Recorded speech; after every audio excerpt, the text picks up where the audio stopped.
So in this Seeking Alpha tutorial video, I'll be showing you guys how to find mutual funds to invest in here on Seeking Alpha. So once Seeking Alpha is opened up, I want you to go to the top left here to where there's the arrow, press on that to get the drop down, then go down to where it says stock analysis, then press on stock ideas.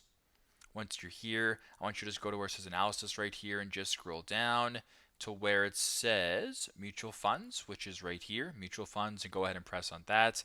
So now what you're on is the latest mutual fund analysis. So there's going to be a bunch of different articles relating to a bunch of different mutual funds. You can go ahead, read them for yourself, and make some decisions based on whether or not you want to invest in them or not. So if you want to see the ticker symbol of the mutual funds, there's this one, CPLIX, BIGRX, TGTRX, etc., in regards to the mutual funds. So very simple, very straightforward, but this is how to find mutual funds to invest in here on Seeking Alpha.